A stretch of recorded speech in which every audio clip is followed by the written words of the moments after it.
Morning at NTV is what you are still watching, and it's time for the sports update. And my name is Aisha Nasanga. I'm joined by a guest today morning who's going to be telling us more about the junior NBA. It's been going on, it's into the final stages. And Grace Kwizera is our guest today morning. Grace, good morning. Good morning, thank you for having me. Good morning, viewers. Grace, break it down for us. I know there are so many teams that have been there. There's been Hilton High Trailblazers, Yes. Mashariki Pelicans. Yes. What do the Ugandans know about these teams that have an attachment to the NBA at the moment? Well, when we started in May, this is our inaugural year. Yes. We picked 30 schools who have a robust basketball culture, and we called them to a raffle draw on the launch. When they did, they picked up a piece of paper each, actually with the help of the Vice President, who was the guest of honor at the time. And the team that they picked, who was listed on that piece of paper, it became the team that they were affiliated to. So for instance, now we have in the finals the Mashariki, who partnered with the Pelicans, and now they're called Mashariki Pelicans, playing against Kisu, who are affiliate to the Milwaukee Bucks and are called the Kisu Bucks. Okay, we know by all standards in the NBA right now, Bucks and Pelicans will never be in a final, yes, but yes. Who knows? So what more about this, and how are the age groups in terms of how the players get to participate in these schools? Because I know there's a certain age group, yes, with which the players can be. Absolutely. This year we are doing 12 to 15-year-old boys. We're playing in, we go as far as Bombo and as far as Entebbe. We're doing Greater Kampala, so to speak.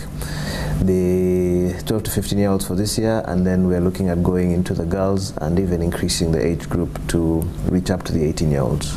Okay, so what is the partnership between you and the NBA? Because we know they have the names, we know they have the Bucks and Pelicans, the Trailblazers, yes, the Heat. What's that partnership? Well, our relationship with the NBA is such that they give us support. They give us a right, as you can imagine, the size of the NBA, for somebody in Mashariki to be affiliate to the Pelicans is a really big deal. All these clubs are worth $1 billion at least. And what they do is that they give us the uniforms. This year we started off with just the shirts. Next year they have a complete replica of what the teams that they affiliate to are wearing. And then when they finish, whoever comes out champion will travel to America to enjoy an NBA experience. So if you have the Mashariki winning, the Mashariki Pelicans will be traveling to New Orleans and hanging with Anthony Davis, or if it's the Kisu Bucks, they'll be hanging with Giannis, the Greek freak. That is a huge deal and huge motivation, I think. Absolutely. For the players at that. And that final is supposed to be on Saturday. Yes. The dates, because Kisu Bucks up against Mashariki Pelicans. Yes. The final is supposed to be Saturday? Yes, Saturday at 2 p.m. But at midday, we are going to play a 3rd and 4th place final. It should be between Hilton Nets and Namilyango Bulls. Oh, Namilyango got Bulls. Yes. Okay, not bad. Yes. And we'll stay with basketball because you are a man of many talents. So, national team. I know the team is in preparations. The women's team is actually in camp. Yes. And also the Silverbacks as well, also preparing for Tunisia. So, yes, tell us what has been happening with the two teams.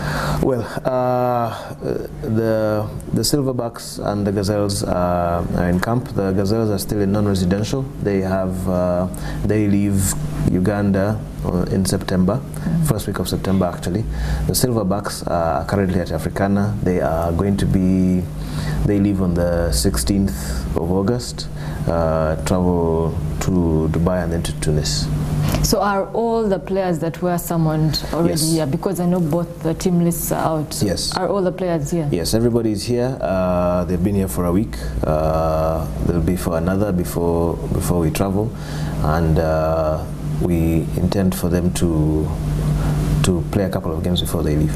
Okay, I know talking those games, there's a couple of preparation games as well at Lugogo today. Yes. Do you know? Yes. Yesterday the Gazelles played against Westmont College, which is a college out of California. They'll play the Gazelles will play Westmont College again this evening from 5 o'clock to 7 o'clock at the Lugogo Indoor.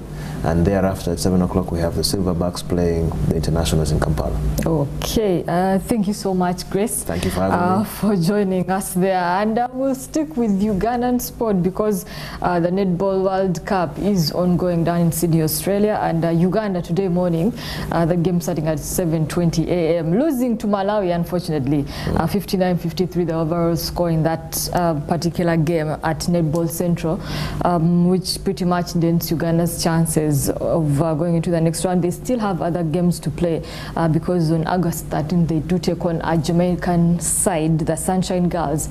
That game will be at 11:30 a.m. and also play New Zealand in that particular group. New Zealand did beat up on Australia, the defending champions, so that's going to be a tough fixture as well. Uganda yesterday also losing to Wales 49-47, the eventual score in that one, but that meant that they ended up in Group E and avoiding Australia and England and South Africa, who are in Pools F. So lots of permutations still to look into there for the Ugandan side that is down at Sydney, Australia, but they have lost today morning against the Malawi Queens in that All-African tie, 56-53, the eventual score line in that particular fixture.